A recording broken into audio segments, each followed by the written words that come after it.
All right, I finished painting the edges of the 3x5 plywood that would be mounting the Hardie Board for. Remember, I didn't have to paint the whole thing white because the Hardie Board is going to be in front of this.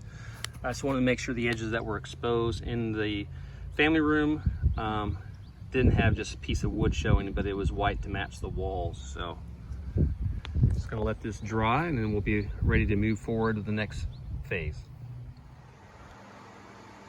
Okay, we're preparing to install the EG4 charge controller / inverter on the wall. And as I showed in the first video here, I painted the edges of the 3x5 sheet of plywood we're going to use. And you can see why now to match the wall. The middle is not important because this is the board here. That is the Hardie board that is going to be on top of this to give it a fireproof barrier. For the EG4 charge controller. So just measuring everything and double checking everything, some more measuring before we go ahead and install them on the wall. And I'll show this in a moment too, perhaps with a picture, but I'm going to make a cardboard cutout of the EG4 charge controller and inverter, and that way I can know ultimately where to place it on the wall. And so I have enough cable. This is where the positive and negative cables come out of here. This will be up closer to the wall. And so I have enough. I have a 7-foot piece of cable, 2 of them, positive and negative. And I just got to make sure that the box is on the wall in such a way that those cables will make it. And also the positive wire needs to go into a breaker, a DC breaker, and then go into the unit. So I got to make sure I have enough room for all that. So more to come. Okay, just making a cardboard cutout of the EG4, and I put the extra box down there to be, I think it's for UL compliant, which will be on there. So I just traced the whole thing on cardboard here, so I can put this on the wall as I said, and then figure out exactly where I need it on the wall to figure out where the cables will run out from here, and make sure once it's on the wall, it's in the right spot, so all those cables will make it to the box with no issues.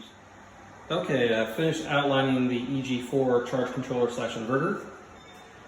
And I know this might be kind of hard to see, but on the cardboard cutout I put where the holes are at the top, holes are at the bottom with the 4 screws that will hold it to the wall.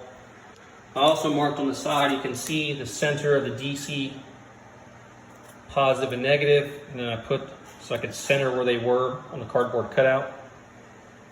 Did the same thing with the PV inputs, where the sides are, where the bottoms were, and then I put them there.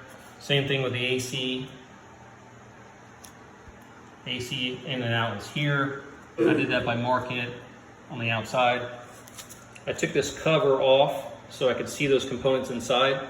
So this way it will give me an idea of exactly how long the run of wire needs to go to get to the positive, negative terminals. Same thing with the PV inputs, and same thing with the AC in and out.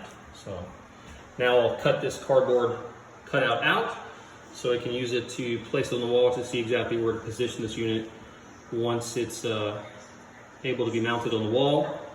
This will also help me figure out exactly where to put the plywood and the cement board or Hardie board on the wall, exactly how far I want it from the ceiling, so that way I can then, once I figure out where I want the charge controller / inverter, then I can put the board appropriately in the right spot to do that. Okay, I finished cutting out the cardboard cutout of the EG4. And as you can see, I marked where the top screws are to hold it. Down here you'll see where the 2 screws in the bottom are to hold it. I noted where roughly the positive and negative terminals are, the AC in and out, the PV1 and the PV2. And this will help me make sure I can run the cables from the EG4 box or battery cabinet to the unit on the wall without having to get more wire or not being close enough or what have you. So we'll start figuring all that out next, and then we'll get this the boards,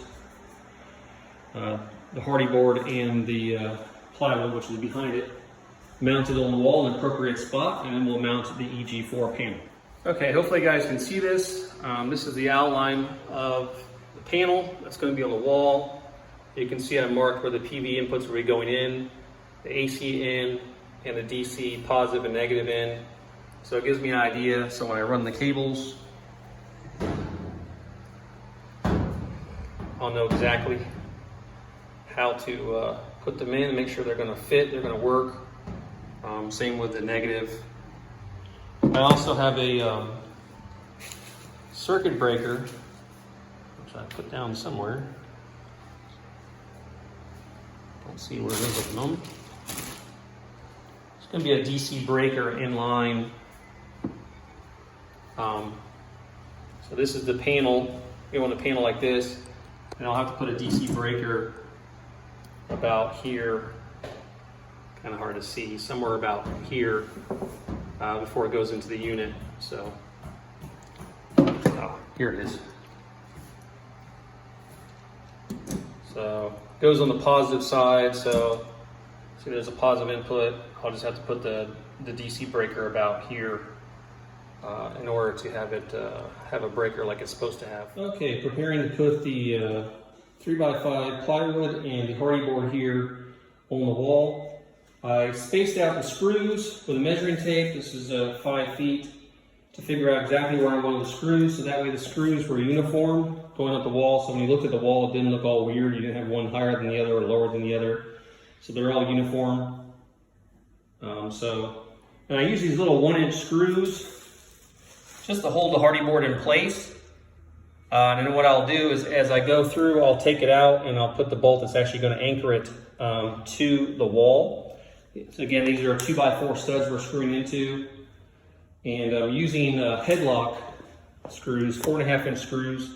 Has to go through the 3/4-inch plywood plus the Hardie board, and then about 1/2 inch to 3/4 inch drywall and into the stud. So that's why I needed about a 4.5-inch screw to hold that securely into the wall.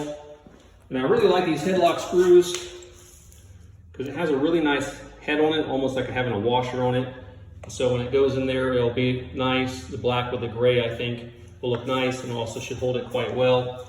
So we're gonna get this on the wall and show you what it looks like afterwards. Okay, just wanted to show you what the Hardie board and the 3x5 plywood looks like on the wall. I'm almost done putting it in place. You can see how I got the screws uniform, so they kind of match each other.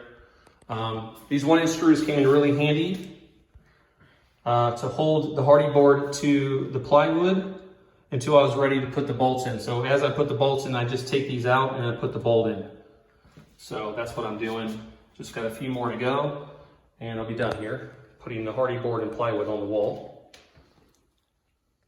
Okay, so we have the EG4 charge controller / inverter mounted on the wall. As you can see, got all the screws pretty much evenly distributed, so it looks nice and uniform. Just ignore those cables. They're not actually hooked to any batteries. They're hooked to the bus bars inside the cabinet, but didn't actually hook them to anything. The battery's not hooked up, as you can see.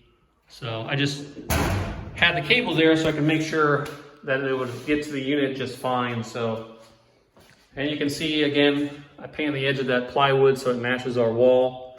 Can't really paint the Hardie board because you have to have a non-flammable surface and paint is flammable. So not gonna worry about doing that. But anyway, this is basically phase 1. This was a big part of getting our EG4 system up and running. And so far looking so good. And next video or so, I'll be hooking all the wiring up and getting it all up and running. So, and mounting all the other hardware. We have to put a cutoff switch here, which we have here. Kind of show you the video if I can. So, got the cutoff switch for the solar. That'll be mounted somewhere over here, and then we'll also be mounting a outlet there so we can use this inside the house until we have our transfer switch put in place. So anyway, looks really good. Really excited just to see it hanging on the wall when it's been in the box for so long. So it is mounted all 4 spots. So you got the 2 screws up there, and there's 2 screws inside here on each side holding this. So there's 4 screws holding this, And I did a lot of research actually on the screws to make sure I had the appropriate size screws to hold the weight, as this EG4 charge controller / inverter weighs about 40 pounds. So those 4 screws have to hold 10 pounds apiece. Anyway, hope you enjoyed the video so far, and we'll see you next time. Darling, I've been tempted by the darkness.